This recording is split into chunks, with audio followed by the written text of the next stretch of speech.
சட்டமன்றத்தில் கொடுத்த அனைத்து வாக்குறுதிகளையும் அரசு நிறைவேற்றும். குறிப்பாக மாணவர்களுக்கான அனைத்து திட்டங்களும் நிறைவேற்றப்படும். பீகார் வெற்றி மிகுந்த மகிழ்ச்சியை ஏற்படுத்தியுள்ளது. 2026 நிச்சயம் அந்த வெற்றி புதுச்சேரியில் எதிரொலிக்கும். தற்போது வரை தேசிய ஜனநாயக கூட்டணியில்தான் உள்ளோம். மற்றவற்றை தேர்தல் நேரங்களில் பார்க்கலாம். மாநில அந்தஸ்து கோரிக்கையை தொடர்ந்து மத்திய அரசை வலியுறுத்துவோம். அமைச்சர் ஜான்குமாருக்கு விரைவில் இலாக்கா ஒதுக்கப்படும். பாஜகவுடன் எந்த கருத்து வேறுபாடும் இல்லை. சமூக சேவகர் சார்லஸ் மார்டின் உட்பட சிலர் கட்சி தொடங்கியுள்ளது குறித்த கேள்விக்கு பதிலளித்த ரங்கசாமி, யார் கட்சி துவங்கினாலும் வரவேற்போம். அவர்கள் எந்த தொகுதியில் வேண்டுமானாலும் பணிகள் செய்யலாம். மற்றவற்றை மக்கள்தான் முடிவு செய்வர்.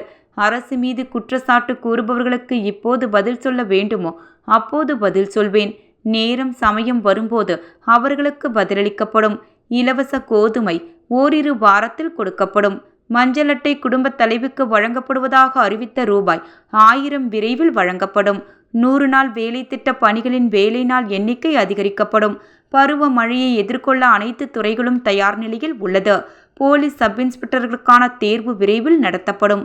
அரசின் காலி பணியிடங்கள் நியாயமான மற்றும் தகுதியின் அடிப்படையில் நிரப்பப்பட்டு வருகிறது என அவர் தெரிவித்தார்.